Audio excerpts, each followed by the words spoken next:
Hello friends, welcome to Tech Takshila.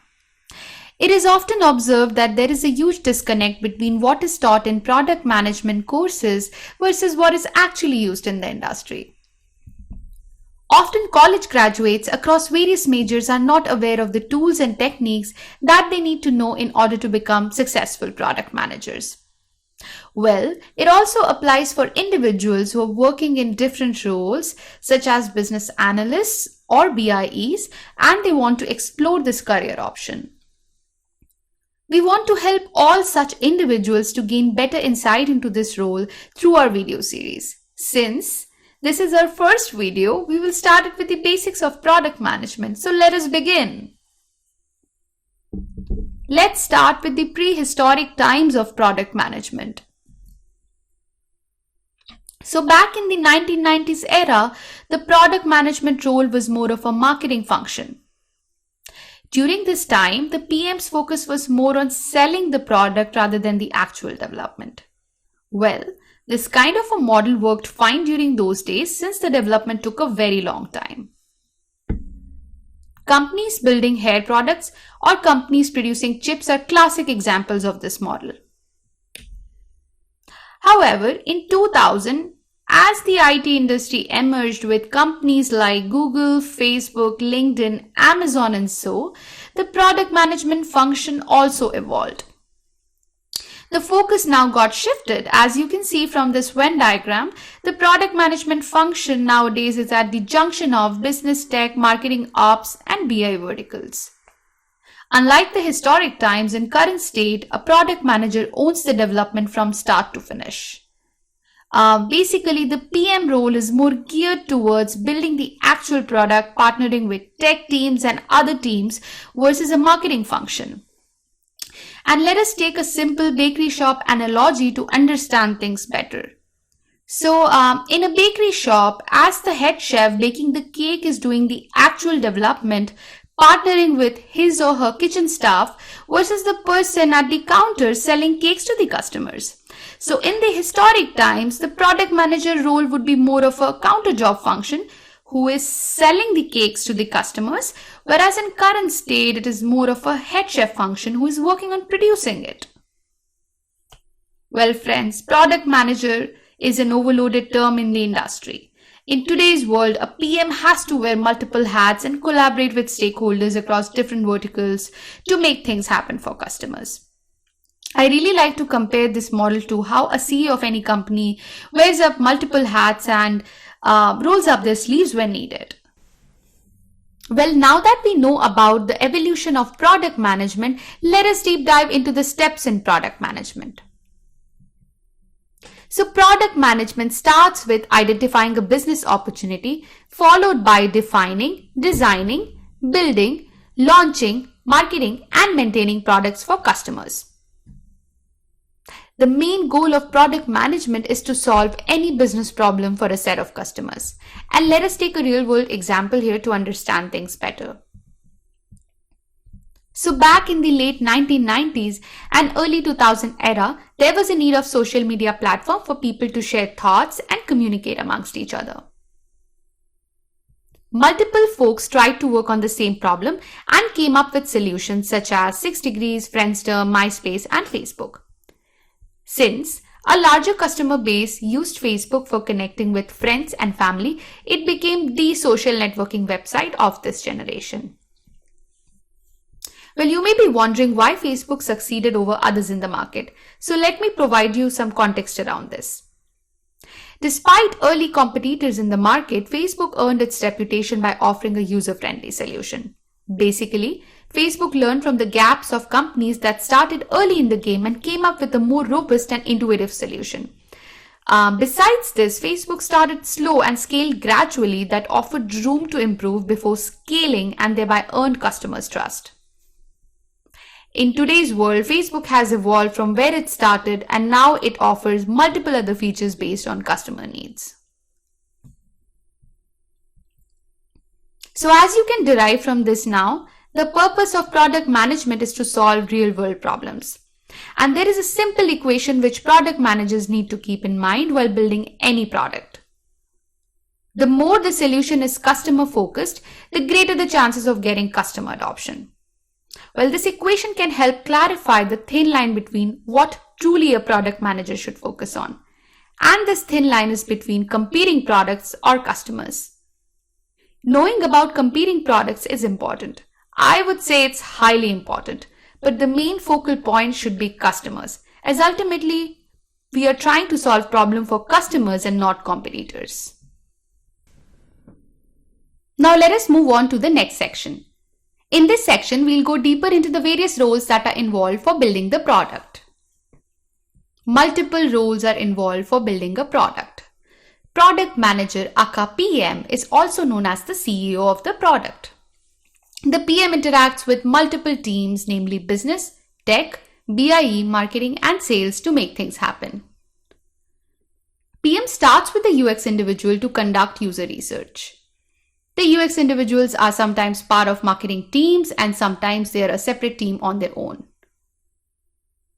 Depending on the company and the team, the PM may or may not have leverage to the UX individual. In case they do not have leverage, PM rolls up their sleeves and conduct user study on their own, similar to how the CEO of any company would roll up their sleeves when needed. The main goal of user study is to come up with product's vision using relevant data points. Once this user study is done, the product manager then creates a PRFAQ document, which is also known as the internal press release doc, and comes up with the revenue savings model of the product. PRFAQ doc is mainly written from a customer standpoint to understand whether the product is value add for customers or not.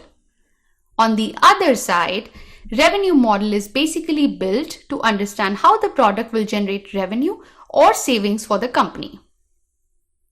Using both these PRFAQ and revenue model, the PM then partners with business team to gain alignment on the product's idea. Business team generally consists of VPs, directors, senior managers, and other product managers.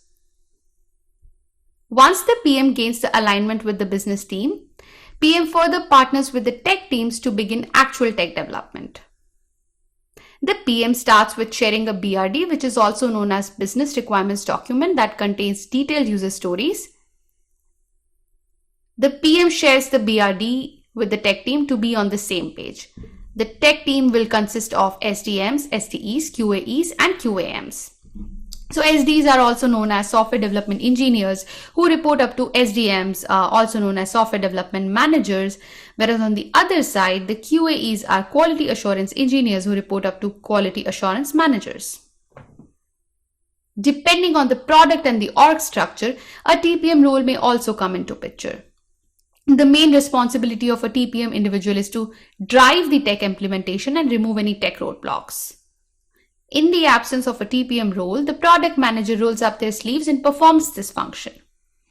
Besides this, the PM also partners with marketing team to come up with launch strategy and with the BI team to build KPIs, also known as key performance indicators, which are used to track success metrics. In order to simplify it for you all, KPIs are nothing but all possible metrics to track product's performance. In my upcoming videos, I'll be providing more in-depth insight on the document types such as PRFAQ, BRD, and revenue model. Now that we know about the roles involved for building the product, let us take a closer look at the various stages in product management lifecycle.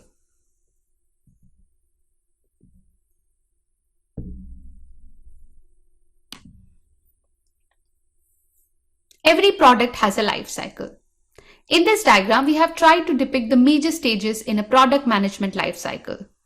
The life cycle starts with identify business opportunity stage, followed by design and build, further followed by launch and market, and then by maintain and iterate stages. Implementing the idea transitions the identify business opportunity stage into design and build stage. Further, deploying the product transitions the product from design and build to launch and market stage. In the launch and market stage, the PM measures the success and resolves any uncovered issues, which further transitions the product into maintain and iterate stage. From the maintain and iterate stage, the cycle continues by identifying new features. Let us take a closer look into each of these stages. So this is the first stage in product management life cycle where it is critical to identify the business problem to be solved. As mentioned a few slides back, the business problem can be as simple as need of a social media platform from the days when Facebook or Twitter got launched, or as complex as Elon Musk's idea of enabling people to live on other planets. Well, that sounds exciting. Product managers, aka PMs, are responsible to define both the business problem and the solution. Well, PM starts by writing a press release, aka PRFAQ document, and conducting the financial analysis on product's idea. PM then collaborates with the business stakeholders to gain alignment on both these documents, and based on the alignment, a go-no-go decision is made on building the product. If you have noticed, the key players in this stage are product manager and the business stakeholders. Post this stage, the next comes the design and build stage. This phase kicks off by the PM creating a business requirements document which contains detailed user stories. To simplify it further, user stories are nothing but detailed information on how the different users will interact with the product, where the users could be customers, admins, and operators. PM then collaborates with the tech teams to gain alignment on the BRD, post which the implementation begins. Throughout implementation, the PM is responsible for resolving any roadblocks and writing the launch strategy and working through any prerequisites. Launch strategy basically contains information on the dial-up plan and the success matrix. Well, dial-up plan is basically information on how the product can be launched for customers, meaning will it be enabled for all customers at once, which is generally not the right way, or will the product be open for only the specific set of customers first before scaling to a bigger set of audience?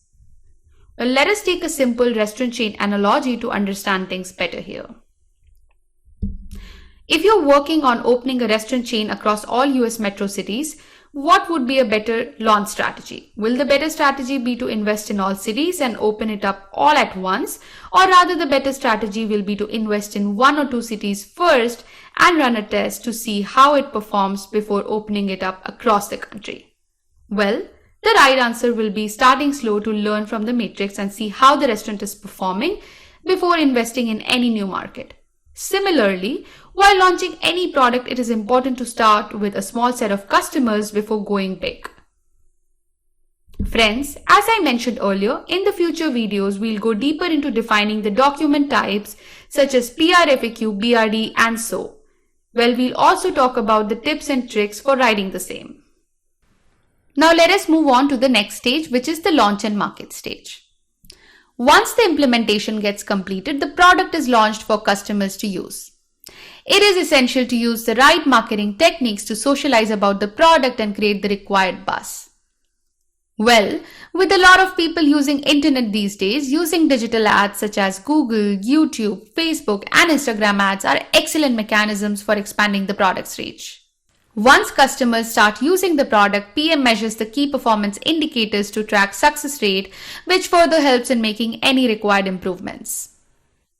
Throughout the launch, the development team supports by addressing any tech issues. Once the launch gets completed, the team celebrates their achievements. Well, we do have fun. The PM also sends out the launch announcement to stakeholders along with the relevant results. Now let us go over to the last stage. After the successful launch of the product, the next step in the life cycle is the maintain and iterate stage. In this stage, the product is maintained and iterated based on new feature demands. The PM uses the performance matrix to identify new features that needs to be added. Well, one other thing that the PM needs to keep in mind is the competition in the product management world. Well, in case a replacement of the existing product comes into the market, which customers prefer, then the current product becomes at risk. To simplify further, Darwin's theory of survival of the fittest is also applicable in product management. Well, in the example of need of a social media platform, given customers' adoption on Facebook superseded, it survived versus other products which declined gradually. Now to recap, in this video we talked about how product management domain evolved, what is the product management in current state, the various roles involved for building the product and the product management lifecycle. In our next video, we'll go deeper into the product manager role and the various PM terminologies used in the industry. With this, thanks for watching. Please give this video a thumbs up if you liked it. Please subscribe to our channel Tech Takshila. You can find more detailed content for product management here and system design here. You can also head over to our website www.techtakshila.com to check out more details about this topic. Well, see you all in our next video.